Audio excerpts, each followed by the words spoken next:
बिस्मिल्लाहिर्रहमानिर्रहीम। अस्सलामुअलैकुम। क्या पाकिस्तान की सियासत में पर्दे के पीछे कोई बड़ी डील तैयार हो रही है जिससे आवाम को अभी तक बेखबर रखा गया है? इब्राहिम अकॉर्ड्स का मामला एक बार फिर सुर्खियों में है, मगर इस कहानी के पस मंज़र में आखिर क्या चल रहा है? क्या पीपल्स पार्टी वफाकी हुकूमत का हिस्सा बनने जा रही है या सियासी नुकसान से बचने के लिए फासला बरकरार रखेगी? इसराइल और फ़लस्तीन का मौजू सामने आते ही पाकिस्तान की सियासी फ़िज़ा इतनी गर्म क्यों हो जाती है? क्या वाकई हुकूमत पर बैनुल-अक़वामी या दाखिली दबाव बढ़ रहा है या ये सिर्फ सियासी बयानिया है? एक जानिब वज़ारतों और इक़्तिदार की सियासत, दूसरी जानिब कौमी मौक़िफ़ का इम्तिहान। आखिर असल मंज़रनामा क्या है? जो बातें कभी बंद कमरों तक महदूद थी, आज वही कौमी मुबाहिसे का हिस्सा बनती जा रही हैं। क्या 2025 पाकिस्तान की ख़ारजा पॉलिसी में किसी बड़ी तब्दीलियों का साल साबित हो सकता है? सियासी रहनुमाओं के बयानात ने कई नए सवालात खड़े कर दिए हैं, मगर हकीकत और सियासत में फ़र्क कहाँ है? ये मामला सिर्फ सियासत तक महदूद नहीं, बल्कि कौमी मफादात, अवामी जज्बात और तारीख़ी मौक़िफ़ से भी जुड़ा हुआ है। तो चलते हैं वीडियो की तरफ। पहले हम ये वीडियो देख लेते हैं, इसके बाद आगे इस पर बात करेंगे। इनके साथ नहीं, तारीख बस बड़ी बेरहम होती है, बहुत सारे लोगों को बेनकाब करती जाती है साथ साथ। अच्छा मीर साहब, ये बताएं आप कि पीपल्स पार्टी इस वक्त की क्या सिचुएशन है? कल हमारे प्रोग्राम में साहिबजादा हामिद रज़ा साहब थे, वो ये कह के गए हैं कि अब परेशान होने का वक्त वफाक का आ गया है और वफाक में भी कुर्सियाँ तब्दील हो सकती हैं, कोई और फ्रंट पर आके बैठ सकता है, तो नून लीग के लिए खासा परेशानी का वक्त है। और साथ ही खबर ये भी उड़ी हुई है कि पीपल्स पार्टी जो है वो बाकायदा तौर पर कैबिनेट में शायद शामिल होने की हवाले से बाज़गश्त भी चल रही है, बातचीत हो रही है, सोच विचार हो रहा है। आपकी इस हवाले से क्या इतलात हैं? पीपल्स पार्टी अभी कहाँ खड़ी है, क्या हो रहा है? वज़ीर आज़म शहबाज शरीफ साहब कोशिश कर रहे हैं, काफ़ी अरसे से पीपल्स पार्टी को कन्विंस करने की कोशिश कर रहे हैं कि आप फेडरल गवर्नमेंट का हिस्सा बन जाएं, क्योंकि अभी पीपल्स पार्टी जो है ना वो सिर्फ कॉन्स्टिट्यूशनल पोजीशंस लेके बैठी हुई है। प्रेसिडेंट ऑफ पाकिस्तान का ओहदा है और दो सूबों की उनके पास गवर्नरशिप है, तो इन ओहदों पे वो बैठे हुए हैं। तो लेकिन शहबाज शरीफ साहब चाहते हैं कि वो कैबिनेट में भी शामिल हो जाए। उसके लिए उन्होंने उनको 5-6 बड़ी अहम वजारतें भी ऑफ़र की हैं।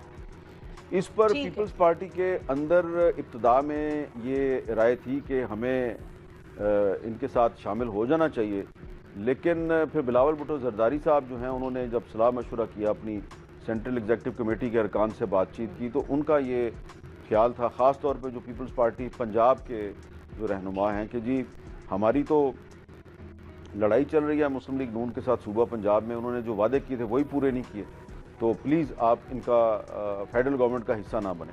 तो बिलावल भुट्टो जरदारी साहब ने अभी 2 दिन पहले भी ये कन्वे किया कि हम फ़िलहाल फेडरल गवर्नमेंट में शामिल नहीं होना चाहते। इसकी एक देखें सीधी सी वजह भी है। इसकी एक वजह ये है कि ठीक है, वो वजह यह है कि ठीक है, सुप्रीम कोर्ट ऑफ पाकिस्तान ने मखसूस नशस्तों पे एक ऐसा फ़ैसला दिया है जिससे कि मुस्लिम लीग नून को बहुत ज़्यादा फ़ायदा हुआ है, उसकी सीटों की तादाद बढ़ गई है।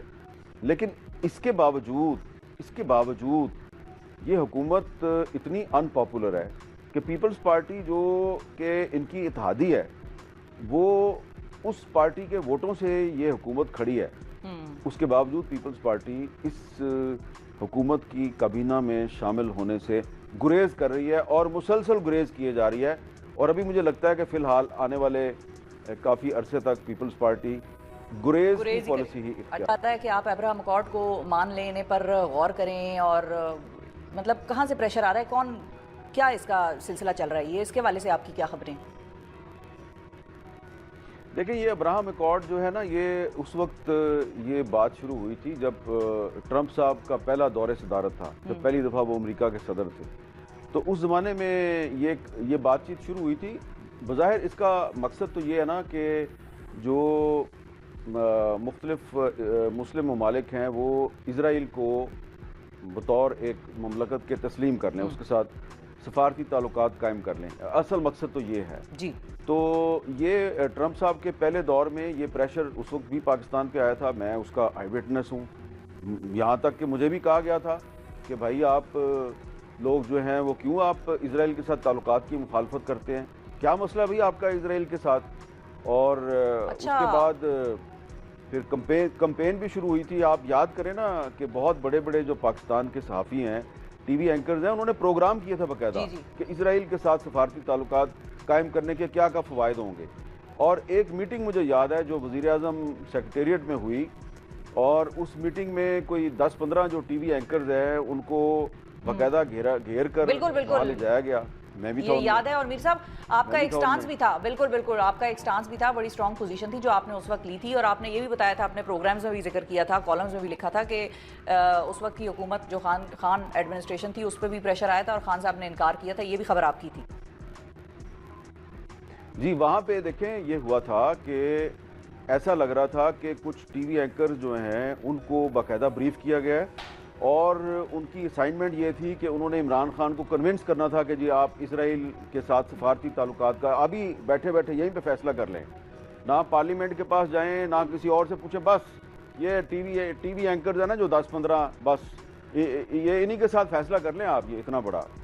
तो वो अब खान साहब जो हैं, मेरा पहले तासुर ये था कि शायद ये इमरान खान साहब जो हैं ये ट्रैप में आ चुके हैं।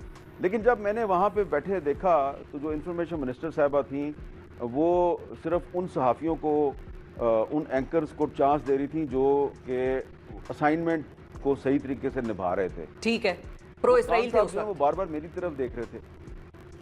हाँ, खान साहब बार बार मेरी तरफ देख रहे थे, ये नहीं बोल रहा। तो फिर मैंने जब देखा कि ये थोड़ा सा अनकंफर्टेबल लग रहा है तो उन्होंने खुद ही मुझसे पूछ लिया कि हाँ भाई आपका क्या ख्याल है।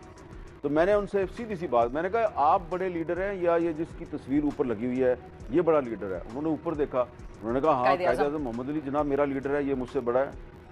तो मैंने कहा फिर खान साहब क्या कायद-ए-आज़म के पाकिस्तान में वो पॉलिसी नहीं होनी चाहिए जो कायद-ए-आज़म की पॉलिसी है। तो खान साहब ने इस तरह हाथ पे हाथ मारा, उन्होंने कहा बस डन हो गया, जो कायद-ए-आज़म की पॉलिसी है इसराइल के बारे में वही पॉलिसी चलेगी पाकिस्तान में। अच्छा जी, उसके बाद मीटिंग फ़ौरन चंद मिनट के अंदर अंदर जो है उसको ख़त्म कर दिया गया। और जब मैं वज़ीर आज़म सेक्रेटेरिएट से बाहर निकला, गाड़ी में मैं दफ्तर की तरफ आ रहा था, मुझे फ़ोन आने शुरू हो गए बड़े ताकतवर लोगों के। उन्होंने कहा ये क्या किया आपने, ये आपने प्राइम मिनिस्टर को ये क्या कहने की ज़रूरत थी कि कायद-ए-आज़म की पॉलिसी चलेगी, कोई टिकर नहीं चलेगा, कोई खबर नहीं चलेगी, बस बता दिया आपको। अच्छा। अब आप बताएं कि मोहम्मद मीर साहब जो है उनका कसूर ये था कि उन्होंने वज़ीर आज़म पाकिस्तान को ये बताया कि बानी पाकिस्तान की इजराइल के बारे में क्या पॉलिसी है। तो अब वो 2019 था, 2020 था, वो बात अब ख़त्म हो गई है। अब 2025 में आपने मुझे सवाल किया है अब्राहम अकॉर्ड के बारे में। बिल्कुल, अब मैं यही पूछना चाह रही हूँ इस सारी कहानी को सुनने के बाद, और ये जो वाकया आपने सुनाया हमारे नाजरीन के लिए, इसके बाद अब मीर साहब से मेरा ये सवाल है कि अब हाथ पे हाथ मार के कौन कहेगा कि भाई डन हो गया और जो कायद-ए-आज़म की पॉलिसी है वही पाकिस्तान की पॉलिसी होगी 2025 में भी, या आपके तज्जिए और आपकी जो दूरंदेशी आपको बता रही है वो ये है कि 2025 में शायद वो पॉलिसी तब्दील होने लग रही है या होने जा रही है? ये अब सवाल बनता है। मेरा ख्याल है कि इतना आसान नहीं है। शहबाज शरीफ साहब और इसहाक डार साहब जो हैं वो इतनी आसानी से अब्राहम एकॉर्ड जो है उसमें शामिल नहीं हो सकते। और जितना मैं जानता हूँ पाकिस्तान के अवाम को, कि पाकिस्तान के अवाम बहुत से मामलात पे जो है वो घरों में बैठे रहते हैं। वो कहते हैं अच्छा पेट्रोल महंगा हो गया, चलो कोई बात नहीं यार, अच्छा गैस भी महंगी हो गई है, ओहो हो हर चीज़ ही महंगी हो गई है तो कोई बात नहीं, बाहर निकलने का क्या फ़ायदा। लेकिन ये कुछ 2-3 मामलात ऐसे हैं, एक कश्मीर है और एक फ़लस्तीन है, ये आपकी केमिस्ट्री में शामिल हैं। देखें ये जो अब्राहम एकॉर्ड है ना, इसके हवाले से एक मैं बड़ी ही इम्पोर्टेंट हिस्टोरिकल चीज़ आपको बताना चाहता हूँ जी। पाकिस्तान का ख्वाब देखा था अल्लामा इकबाल ने। अल्लामा इकबाल ने मुसलमानों को वाज़े तौर पे नसीहत की हुई है। जब वो एक फ़लस्तीन कॉन्फ्रेंस में शिरकत के लिए मस्जिद अक्सा में गए और फिर वहाँ से वापस आए तो उन्होंने एक बात कही थी। उन्होंने कहा था कि ये जो अरब ममालिक के बादशाह हैं ना, फ़लस्तीन के मसले पे कभी भी इनकी विजडम पर और इनकी पॉलिसी पर एतमाद ना करना। मेरी नज़र में ये बहस महज सियासी नहीं बल्कि कौमी सोच और इज्तमाही एहसासात से भी जुड़ी हुई है। पीपल्स पार्टी का आइंदा फैसला आने वाले दिनों में मुल्क की सियासत के सिमत मुतय्यन कर सकता है। इब्राहीम अकॉर्ड्स के हवाले से शुरू होने वाली गुफ्तगू के असरात मुस्तकबिल में नुमायां हो सकते हैं। आवाम को सिर्फ बयानात नहीं बल्कि अमली इक़दामात पर भी नज़र रखनी होगी।